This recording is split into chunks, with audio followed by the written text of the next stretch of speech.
So I wanted, before we get started, to let everyone know that I have a new podcast out, and it's called Meditations. If you like the Meditations segment of this current podcast, you'll like the Meditations podcast. It's nothing but 20 minutes of meditative sounds. And now, on with the podcast. Americans love scenery. We want to see it all, from one coast to the next, Mount Rushmore down to the Everglades. So hop into a Chevy Malibu and take the scenic route. It's the car you knew America could build. There's a place where people count on friendships they can trace back generations, where they can count on the same stool at the coffee shop waiting for them every morning. This place is called Glen Ellen, and you can find it in every bottle of Glen Ellen wine. This is craft brewed Herman Joseph's, the smoothest, easiest drinking specialty beer in the entire solar system. And I believe you'll find drinkable in the dictionary right after don't order a beer you can't drink. Zoingo! Boingo! The freestyle pogo with more boing, more bounce. Bounce further, bounce higher with Zoingo Boingo. To see what makes Arrowhead Mountain Spring water different from those other waters, you have to go back to the source. And with Arrowhead, that means going back a little farther and longer than most. Between security challenged and security strengthened, there's one important word: how. And it is the how that makes all the difference to our nation and our world. Lockheed Martin. We never forget who we're working for. What makes Kraft Singles so good? 2 out of every 3 kids don't get the recommended amount of calcium. But with Kraft Singles, they get a good source of calcium and the taste they love. Kraft Singles. Magic every single time. Throw boring overboard with a new real meal from Long John Silver's. A meal worthy of a plate, just $4.99. Only at Long John Silver's. We may not all be geniuses, but we can all do something smart. Introducing the Hyundai 199 Sonata Lease. It's a smart deal on a really smart car.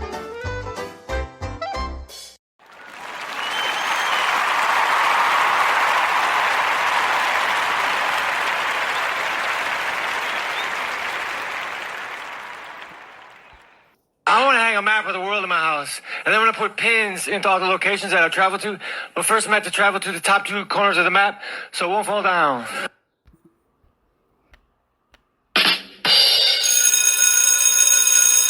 Good morning. It's Friday, Parenting Friday, July the 11th, and this is The True Conservative. Welcome to all the butchers, bakers, and candlestick makers out there. I'm Ron, your host, and the only true conservative in the United States today.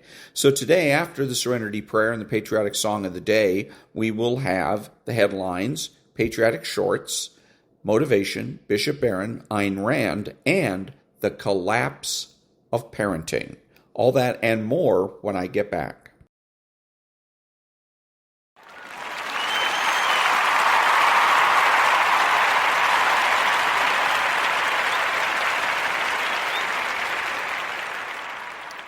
God, grant me the serenity to accept the things I should not change, the courage to change the things I should, and the wisdom to know the difference. Amen.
Thank you. And now the headlines for Friday, July the 11th. New. ICE conducted a large-scale raid at a liquor warehouse in New Jersey, resulting in over 24 illegals arrested. Defense Secretary Pete Hegseth on Thursday announced a sweeping new directive to ramp up the U.S. military's arsenal of unmanned aerial vehicles. Taxpayer-funded nightmare. Whistleblowers expose massive child sex trafficking pipeline under Biden administration. 2 Florida teens faced felony charges after being caught on camera kicking in a neighbor's door during a viral door-kicking challenge. 2 terrorists of today's attack in Israel were police officers in the Palestinian Authority and graduated the police academy in Qatar. 9 people were indicted in South Texas for vote harvesting, including the former chair of the Bexar County Democratic Party and a former Democrat Texas House candidate, Cecilia Castellano. And those are the headlines for Friday, July the 11th. Back in a minute.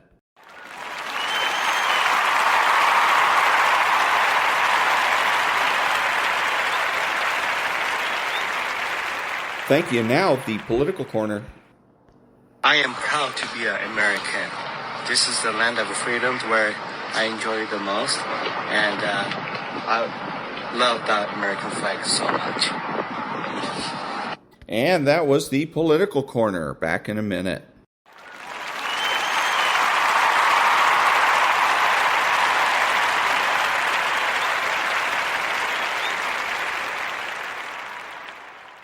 Thank you. Now, the patriotic short. I could have killed them myself with my bare hands, I swear. They were SS anyhow. They were thugs. SS were thugs. Yeah. The word was passed down to us from Army headquarters. Don't take any SS prisoners. And boy, we didn't. From then on, we found out about the Normandy massacre. We said, to hell with them. Yeah. We're going to kill them all off. Yeah. And they were all nasty. They all wanted to fight right up to the last bullet, and then put their hands up and want you to be kind to them. I used to get so mad when they did that. And that was the patriotic short. Back in a minute.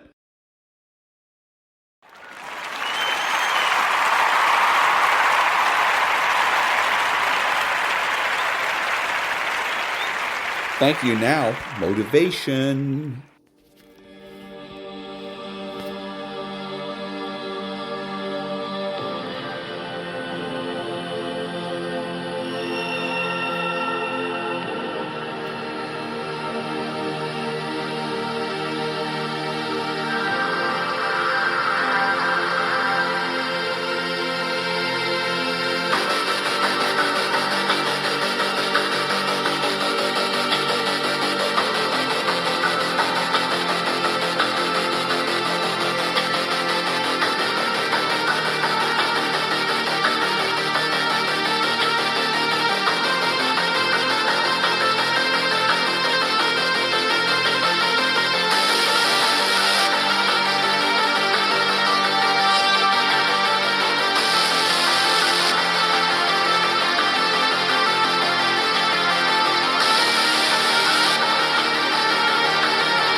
And that was a little bit of motivation. Back in a minute.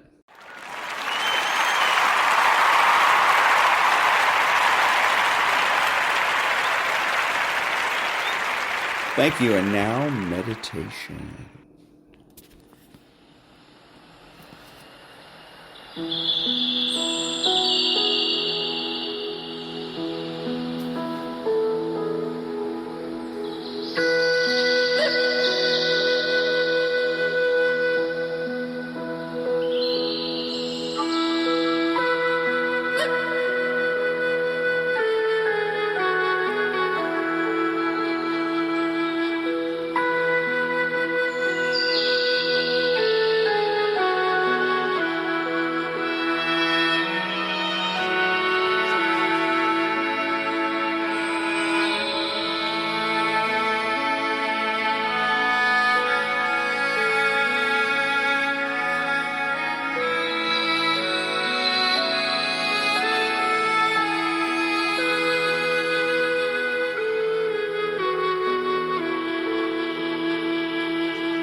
And that was a little bit of meditation. Back in a minute.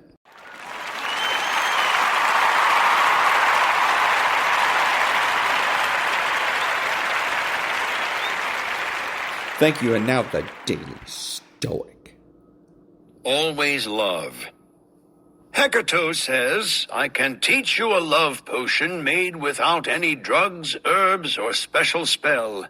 If you would be loved, love. Seneca, Moral Letters, 9.6. And that was the Daily Stoic. And now, His Excellency, Bishop Robert Barron. Stop running away from the hound of heaven. Right, that line from the marvelous Francis Thompson poem. I fled him down the nights and down the days. I fled him down the years. I fled him down the labyrinthine ways of my own mind. That's the soul that's running from God. But God isn't just out there waiting for us. He's the hound of heaven galloping after us. All right, stop and let yourself be found. And that was His Excellency Bishop Robert Barron. And now, the Ayn Rand thought of the day. Quote, the spread of evil is the symptom of a vacuum. Whenever evil wins, it is only by default, by the moral failure of those who evade the fact that there can be no compromise on basic principles. Unquote. And that was Ayn Rand from the chapter, The Anatomy of Compromise, from the book, Capitalism, the Unknown Ideal. Back in a minute.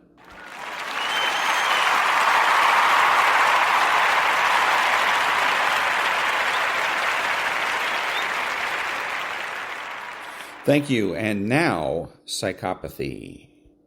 The narcissist code. Narcissists are disrespectful, insensitive, lack empathy, gaslight, rage, bully, lie, and disregard your feelings. They can be charming until they do not get their way. Narcissists are stunted, immature, and have a thirst for control and a false sense of power. And that was the Narcissist Code from Instagram in the Psychopathy Corner. Back in a minute.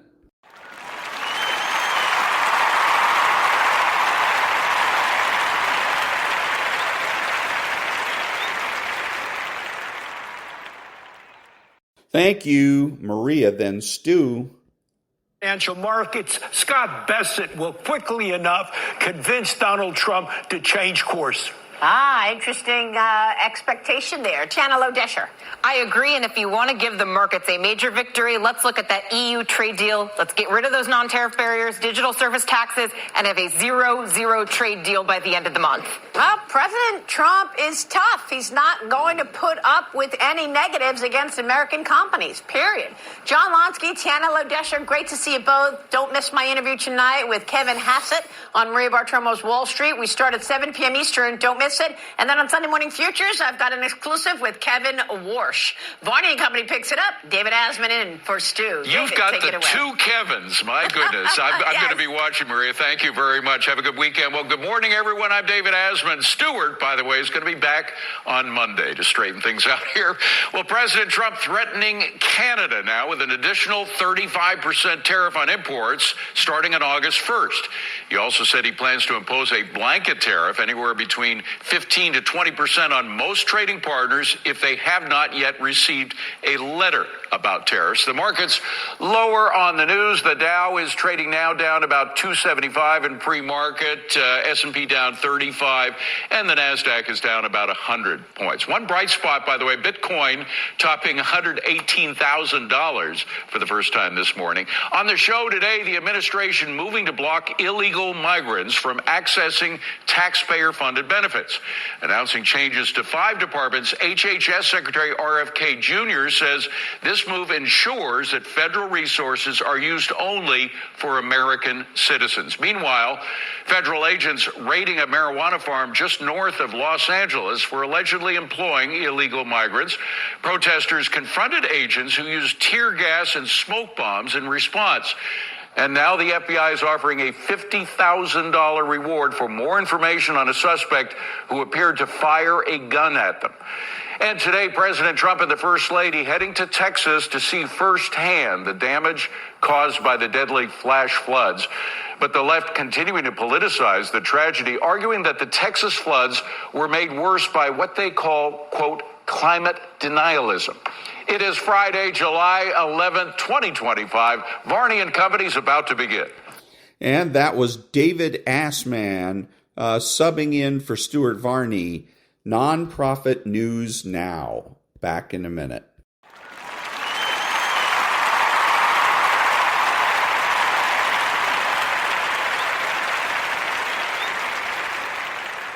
Thank you. And now from a book that's called Good Inside.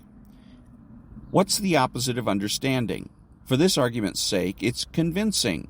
Convincing is the attempt to prove a singular reality, to prove that only one thing is true. Convincing is an attempt to be right, and as a result make the other person wrong. It rests on the assumption that there's only one correct viewpoint. And then my question is this supposed to be convincing?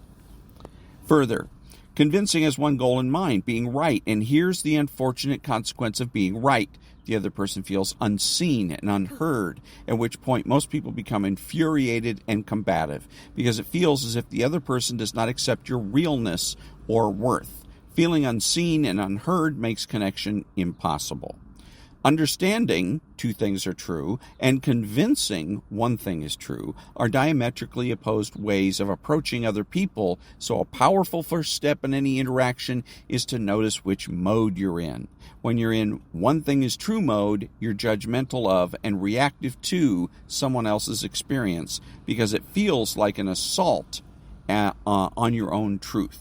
As a result, you will seek to prove your own point of view, which in turn makes the other person defensive because they need to uphold the realness of their experience. In one thing is true mode, exchanges escalate quickly. Each person thinks they're arguing about the content of the conversation when in fact they're trying to defend that they are a real, worthy person with a real, truthful experience.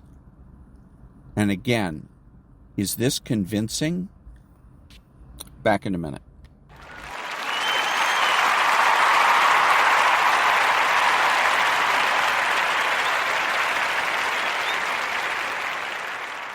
Thank you. So the best way to describe the relationship between the Republicans and Democrats is a poker game. So you have a poker game with the Democrats and the Republicans, and the Democrats are dealing the cards. So the Democrat says, okay, we're going to play 5-card draw, deuces wild. But the Republicans think, oh, no. And they say, no, that sounds like cheating. We're not going to do that. You Democrats, you do what you want, but we're not going to do that. We're not going along with that. Then the Republicans end up complaining to themselves and whoever will listen that they're not winning as many hands as they should be. Gee, go figure. Back in a minute.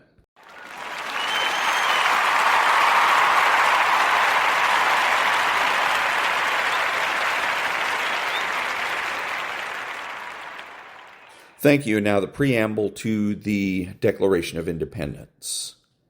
We hold these truths to be self-evident, that all men are created equal, that they are endowed by their Creator with certain unalienable rights, that among these are life, liberty, and the pursuit of happiness, that to secure these rights, governments are instituted among men, deriving their just powers from the consent of the governed, that whenever any form of government becomes destructive of these ends, it is the right of the people to alter or to abolish it, and to institute new government, laying its foundation on such principles and organizing its powers in such form as to them shall seem most likely to affect their safety and happiness.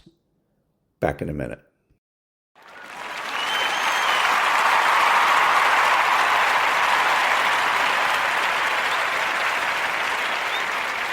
Thank you. And now Jordan Peterson, and this is a clip from the interview that I played yesterday. It's a little piece, and a very telling little piece of that interview, and then I've got a short commentary.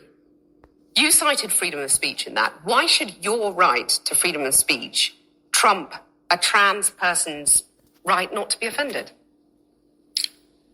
Because in order to be able to think, you have to risk being offensive. I mean, look at the conversation we're having right now. You know, like, you're certainly willing to risk offending me in the pursuit of truth. Why should you have the right to do that? It's been rather uncomfortable. Well, I'm very glad I put you on the spot. Well, I'm very glad that I've but you get exercised my freedom of speech. You get my point. It's like you're doing what you should do, which is digging a bit to see what the hell's going on. So and that is what you should do. But you're exercising your freedom of speech to certainly risk offending me. And that's fine. I think more power to you as far as I'm concerned. And so it sounds good. It sounds like a great response. And I think in a few seconds she says, words to the effect, wow, you really got me there. Or she's stumped. She doesn't have anything to say. And then he says to her, I got you. And she says, yeah, I think you really did. But really he didn't, because he missed something vital. He didn't listen. And here in the very beginning when she says, what is it about? She says, your book is about, she starts with a statement. Your book is about freedom of speech. And then she goes on to say, what makes your right to speak that trumps or is more important than the right of a trans person not to be offended. And that's the key right there. You got to listen for that. She's inventing a right. What he should have said was, sorry, there is no such thing as a right not to be offended. I have no such right. You have no such right. Trans people, somebody that has gone ahead and gotten a sexual reassignment surgery doesn't have that right either. Nobody has a right not to be offended. It just doesn't exist. That is the correct answer. Shame on him for not knowing, because when he misses this, he allows her, he validates what it is that she says. And so now the audience gets the impression that rights are something that we can just make up whenever and wherever we want. And that's not the case at all. And when he makes mistakes, he makes himself look bad and he makes his followers look bad. So again, shame on him for missing that. Back in a minute.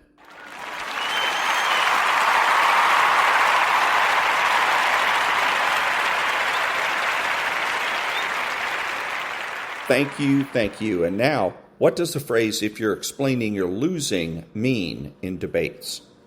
This was said by Ronald Reagan, speaking of political campaigns. From the perspective of your audience, if you have to explain yourself, you come off looking desperate to convince. As a consequence, you lose the high ground. From a more philosophical perspective, when you have a clear conscience and strong conviction towards the positions you take, your values, truth, and direction, you don't need the opinions or consent of others. As a consequence, you don't need to explain yourself. However, if you yourself are not convinced of the validity and truth of your position, or you can't fully justify your choices, then you continue to expel words in an attempt to create the illusion of certainty. Back in a minute.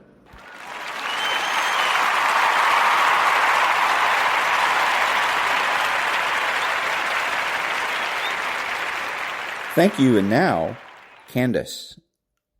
Passé voir mon père à l'hôpital. Comme vous avez compris, quand il avait la AVC côté droit, maintenant c'est côté gauche. Et quand vous êtes côté gauche, en fait, on peut parler, mais il ne comprend pas ce qu'on dit. Pour l'instant, le temps qu'on espère que l'hématome se résorbe. Et je fais écouter la chanson de GG qu'il adore. Vous savez que GG, mon frère qui est autiste, mon père, il est fou de lui. Et en fait, je vais vous montrer la vidéo suivante. Il me dit quand il dit il faut que tout le monde voit cette vidéo. les photos, GG, il faut qu'elle reparle, etc.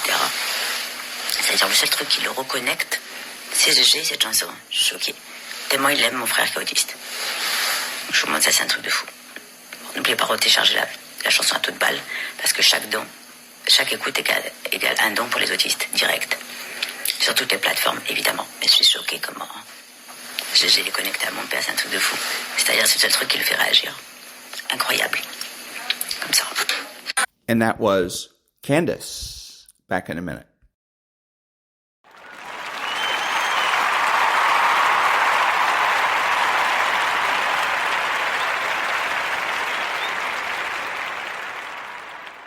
Thank you. And now, the collapse of parenting. Introduction. Parents adrift. It takes a lot to make my jaw drop. That day, my jaw dropped. Mary McMaster brought in her daughter, Margot. Margot was 6 years old, and she was sick. Fever of 102, flushed, irritable. Mom said Margot had a bad sore throat. Okay, it's time to take a look, I said, after Mom had told me the story.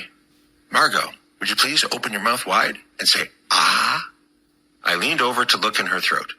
Margot shook her head no and clenched her mouth shut tight. I said, Mom, looks like I'm going to need your help here. Could you please ask your daughter to open her mouth and say, ah? Mom arched her eyebrows and said, her body, her choice. Wow. My body, my choice is a longtime slogan of abortion rights activists, later adopted by activists opposed to COVID-19 vaccines. Mom was invoking that slogan to defend her 6-year-old daughter's refusal to let me, the doctor, look at her throat when she was sick with a fever. Something's not right here. And I'm not just talking about extreme cases, like this mom who expects me to make a diagnosis without looking at her child's throat. The great paradox of American parenting today is that we are investing more time and more money in our kids than parents have ever invested before. But the outcomes are worse across a wide range. American kids today are more likely to have anxiety, depression, and attention deficit hyperactivity disorder, ADHD, than kids in the past, by a wide margin. American kids are heavier and less fit today than they have ever been. By many measures, American kids are more fragile than they were a generation ago. And these changes affect kids from every demographic, regardless of race, ethnicity, and household income. On some parameters, as we will see, more affluent kids are actually at greater risk than kids from low-income households.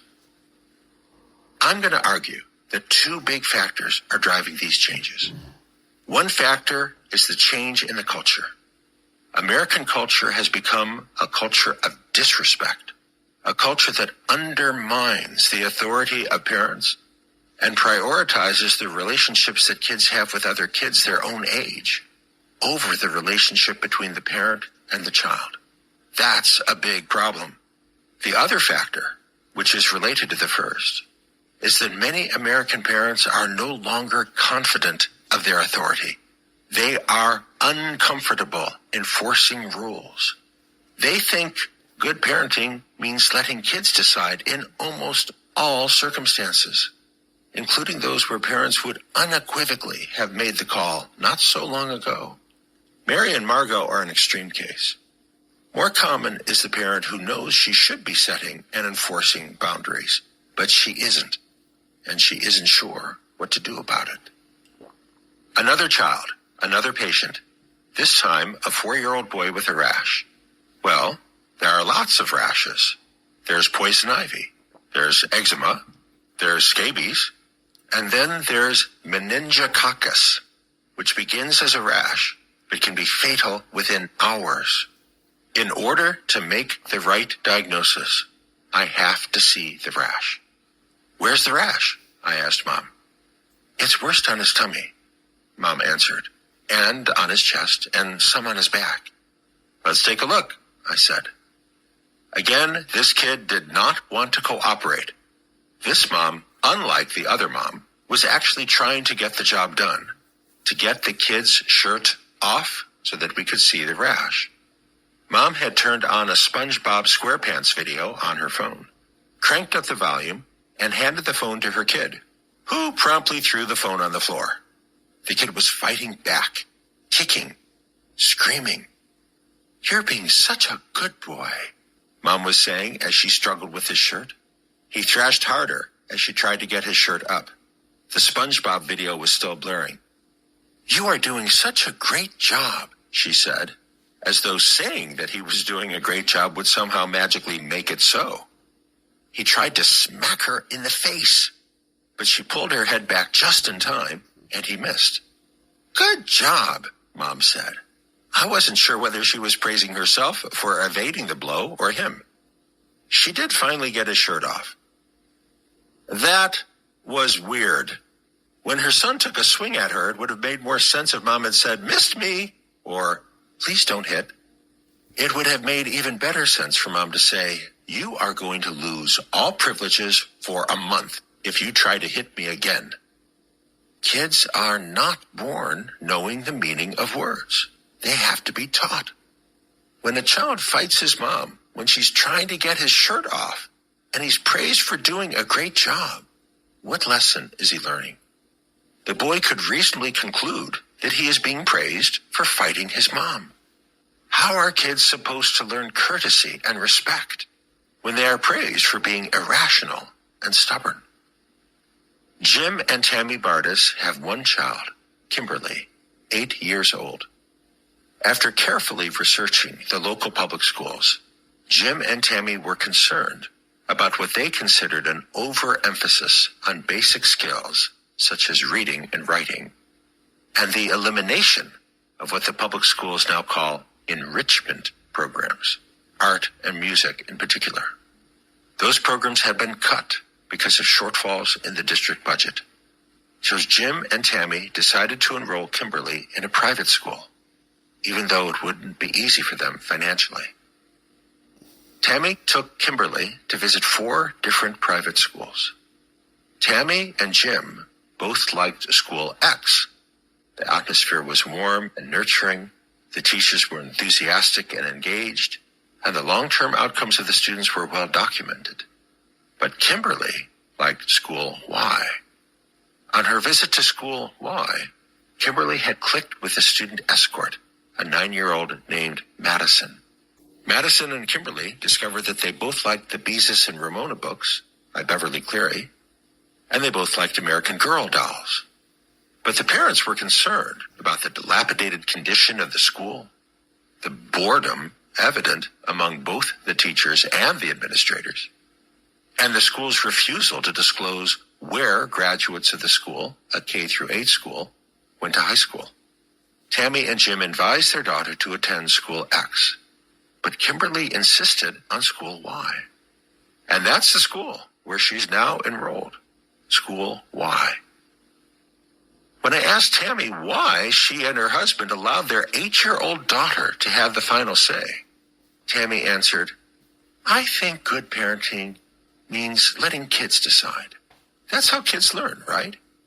If I make all the decisions for her, how will she ever learn to decide on her own? And if I force her to go to a school that wasn't her first choice, what can I say if she complains about the school?" 40 years ago, most parents who sent their kids to private schools didn't ask the child which school the child preferred. 40 years ago, the parents made that decision, often overruling their child's preference. 40 years ago, when I was in medical school, it would have been unusual for parents to let their 8-year-old have the final say in the choice of school. Today, it's common.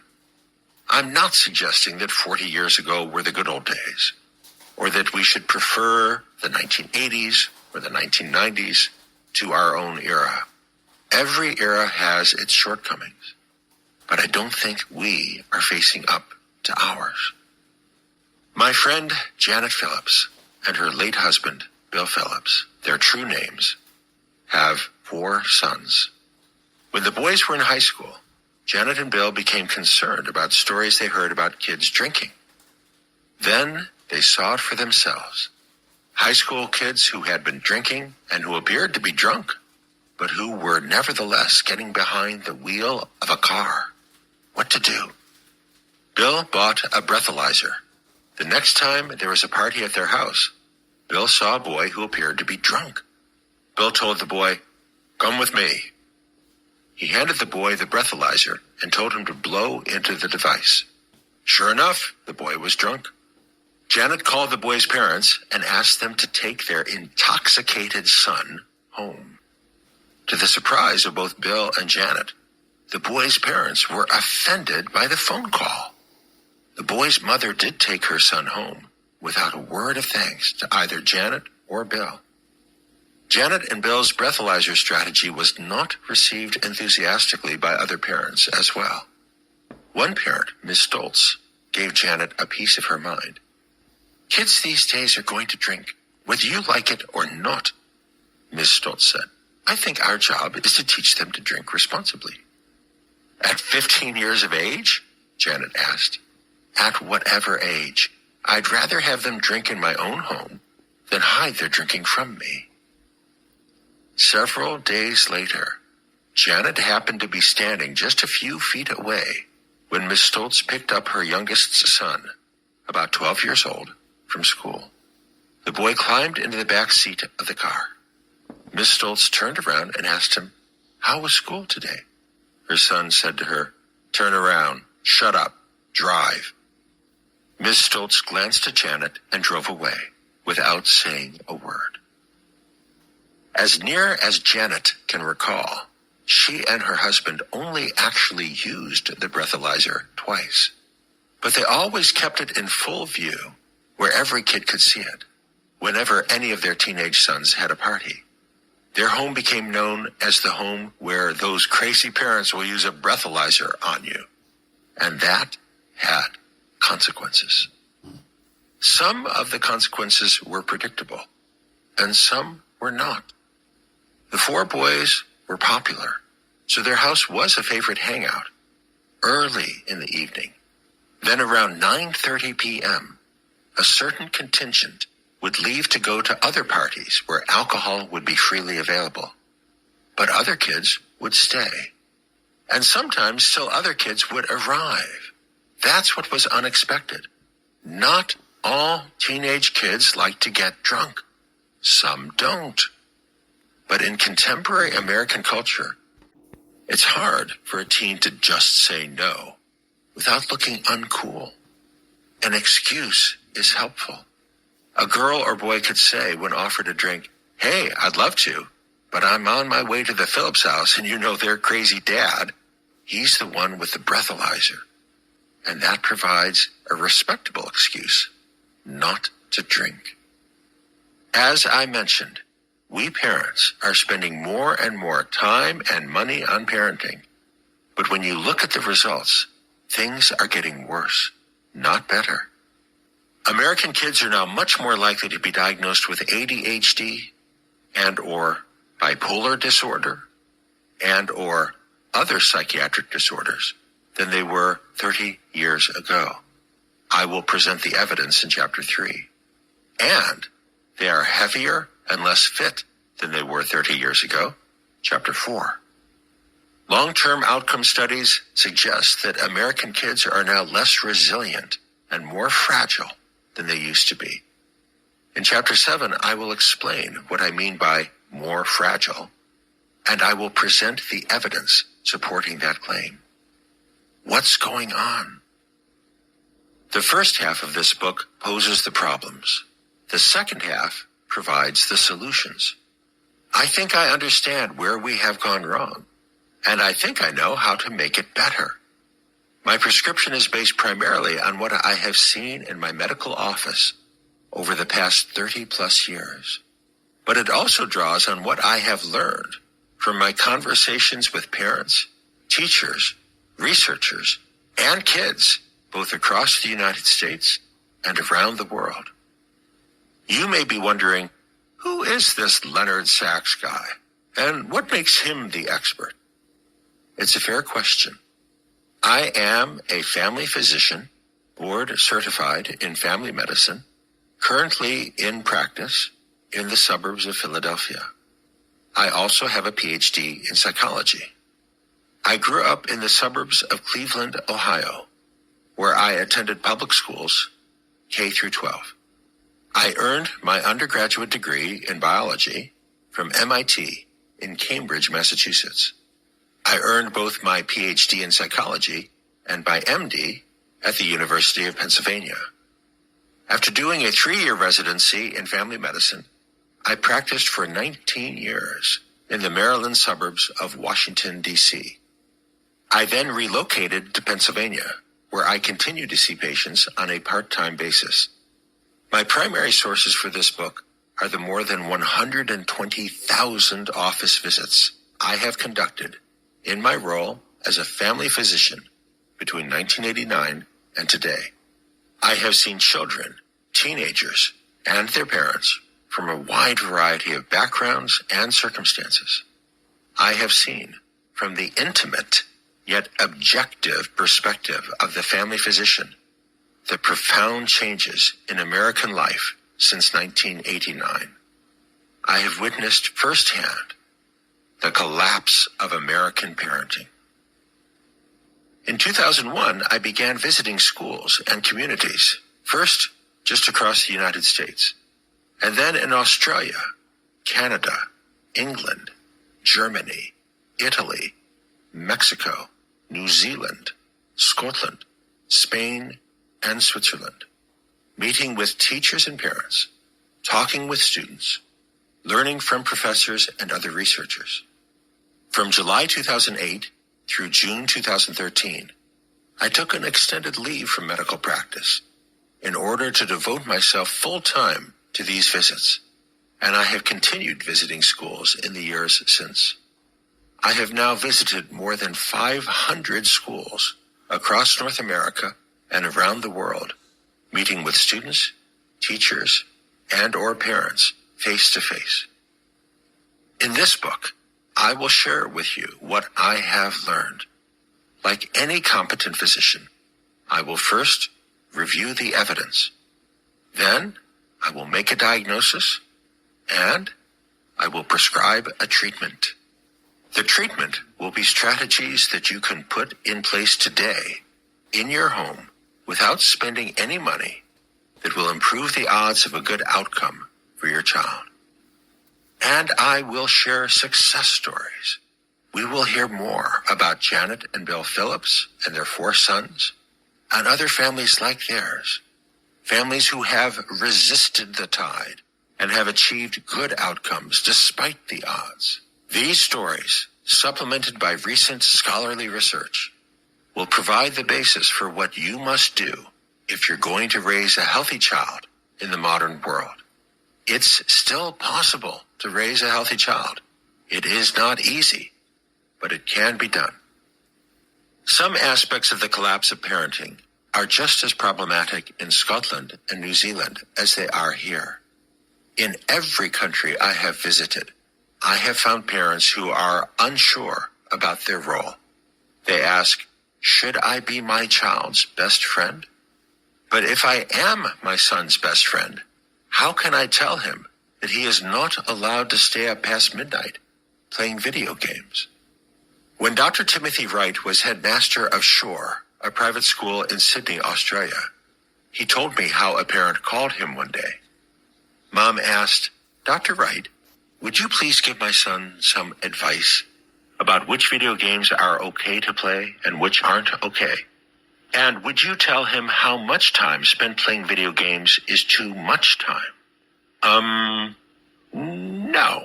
Actually, I will not do that, Dr. Wright answered. He explained that it is not his job as head of school to provide answers to those questions. The job of guiding and governing a boy's use of video games is the job of the parent, not the job of the school administrator.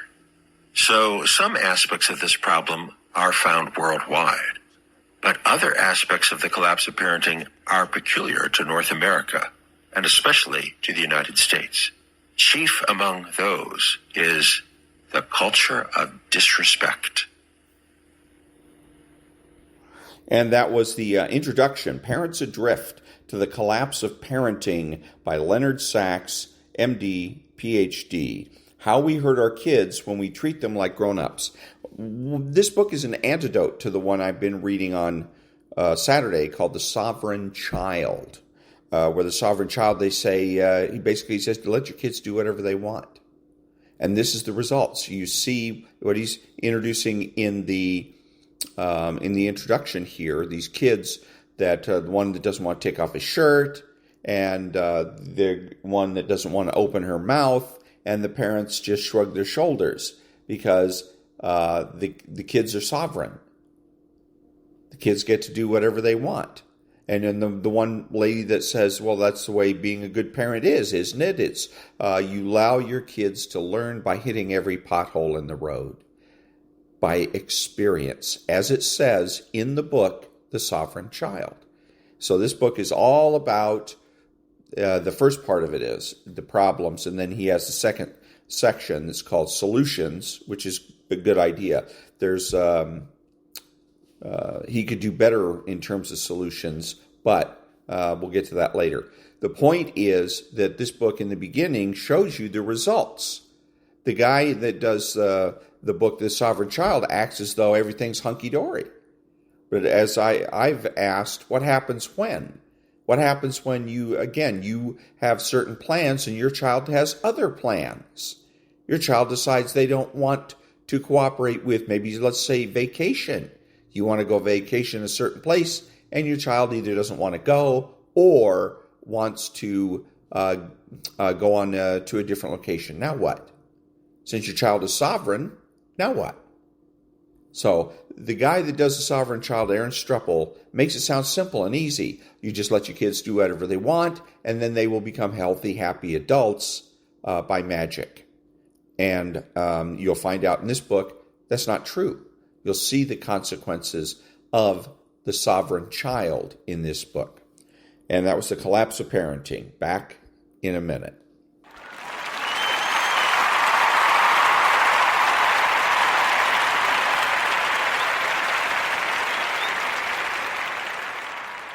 Thank you. And this is Ron, your host, the only true conservative in the United States today, bidding adios to all the butchers, bakers, and candlestick makers out there, and reminding you that feminism is power for men.